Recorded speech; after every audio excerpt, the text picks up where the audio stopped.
Hello friends, thanks for joining me. My name is Lita and welcome to my channel. I really appreciate you stopping by and spending a little bit of your day here with me. So I'm going to jump right into it. What I'm going to be doing today to this leather journal cover is actually what I should tell you is what I have done is that I cleaned it and I conditioned it and I even polished it a little bit. So, but that's not what you see on this side. This is this cover is from Chic Sparrow. I got it off a buy sell trade group. Um, it's a black beauty, but I've never really been totally happy with it because I felt like, first of all, it was very smooth and I prefer texture. So I mean, it just, yeah, it was like it's not unattractive, it's just it's not my preference. So I like more texture, and this is very smooth, but also it had this very matte kind of a grayness to it, and a part of me almost felt like it seemed like it was dry and that I should probably clean it, condition it, but I never did because I just didn't feel it. And also the size, I think, was kind of, I kept trying to downsize and the size wasn't working for me. So it had a lot of strikes, unfortunately, going against it. But I'm glad that I got it because through this I ended up getting other ones that I love very much. But so what I wanted to do was I wanted to share with you a little bit about cleaning and caring for your leather, and I felt this was a really safe piece of leather to work on to show you.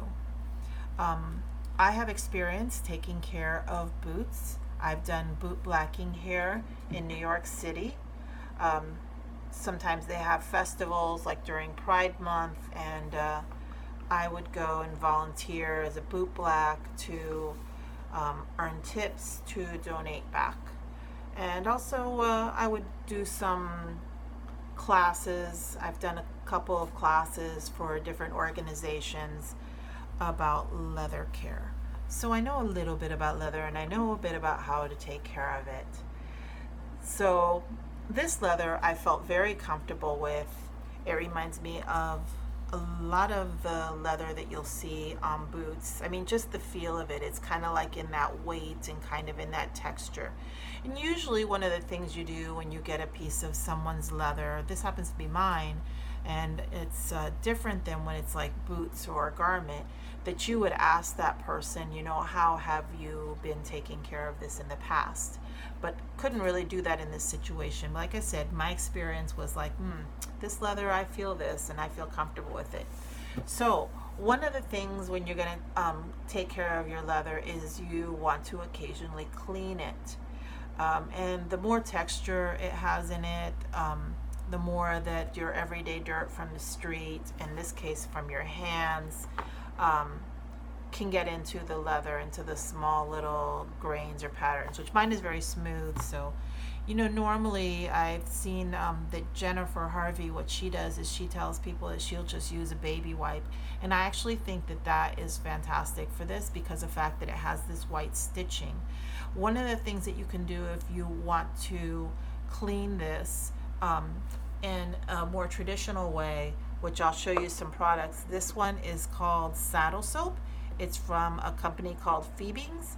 I used to live in Florida, down in, I lived in Miami, but at the time I bought this, I was living in west of Fort Lauderdale, and it's a very big horse type community, and they have rodeos and stuff there, so you can buy a lot of cowboy boots and you can buy a lot of gear for your horses.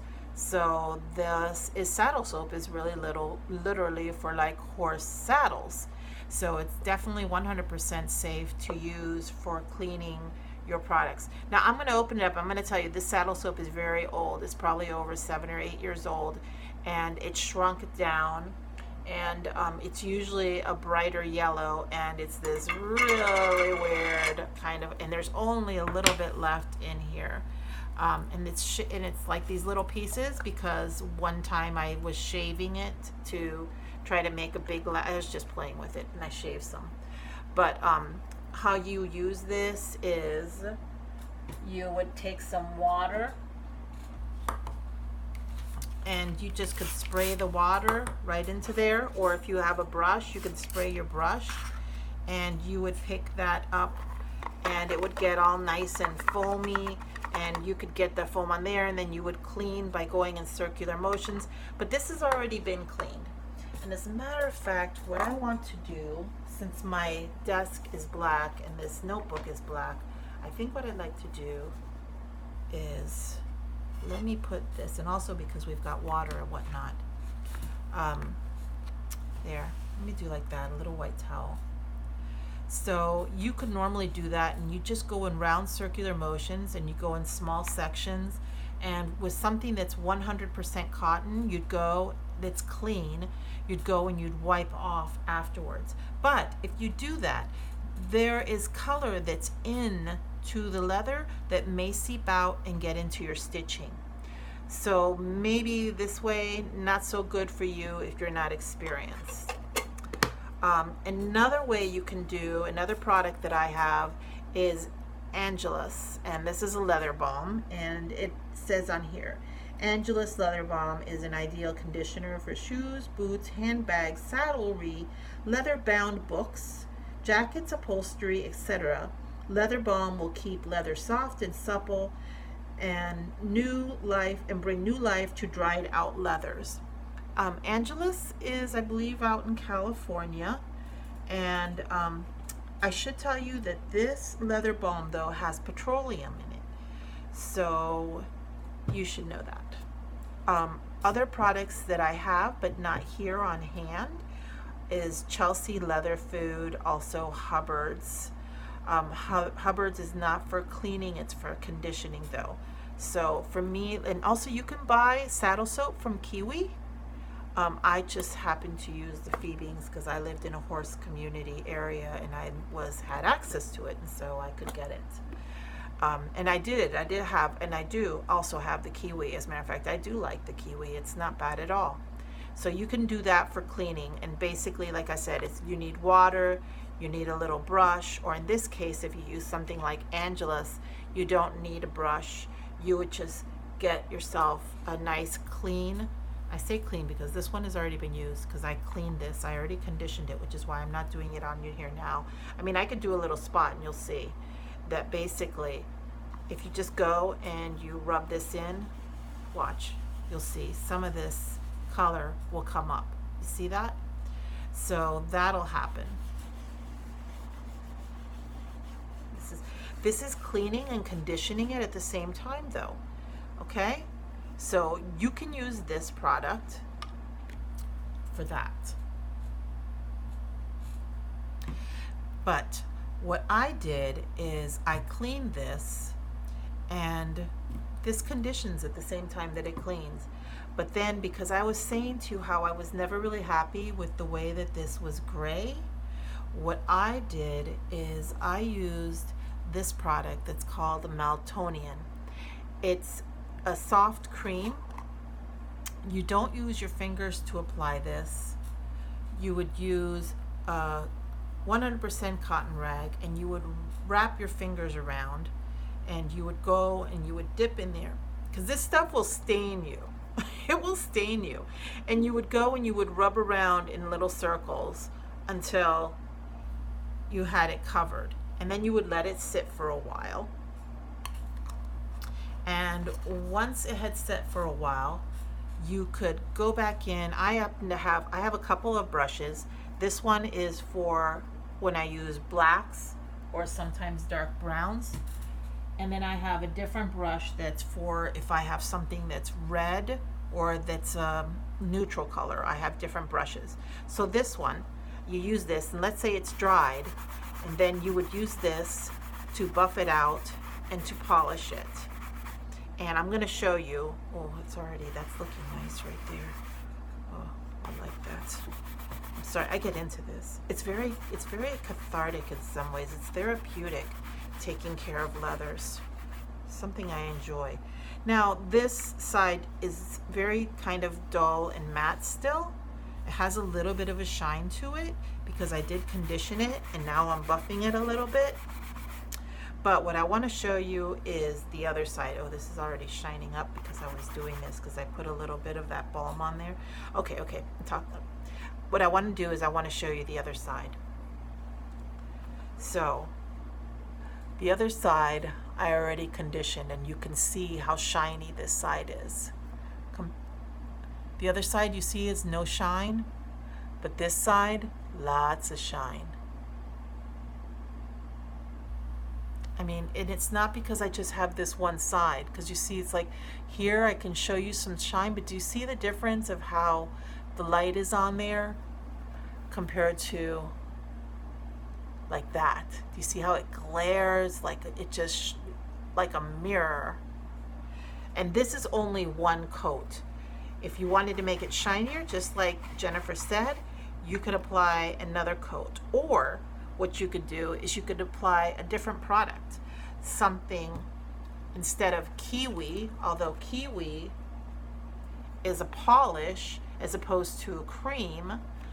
One of the things about this is that Maltonian will help you to deposit more color back into the leather.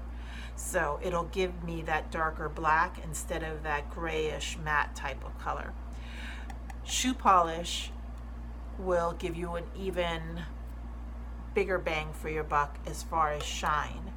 And then depending which polish you buy will definitely make a difference in the quality of your shine or the high shine that you will get. I have a polish made by a company called Lincoln, and it is a very hard polish. It has a high content of I'm going to say beeswax. I don't have it on me, and that makes it very hard, and that means that I can get a really nice glassy coating, and also it comes with a little bit different undertones. But there is one last trick, part of how you can get a super high shine on your leather if you like it shiny. See, I'm going for shiny because of the fact that this is so flat and smooth that I'm like, I don't have any texture on here, so why not make the most of the beauty of this smooth leather by bringing up its shine? Look, if you like something matte, then this isn't the thing for you to do. But if you have a smooth leather and you like it nice and shiny, then you could do this. And if you're not comfortable with the idea of using black because it may darken your lacing, you can use a neutral colored polish, and that'll work just as well. So I just wanted to show you this little experiment, what I had started doing. I'm going to do the other side, but I'm going to wait till I have the last trick is like taking a white china marker and going along this edging here where the lace is, and it'll make the white pop.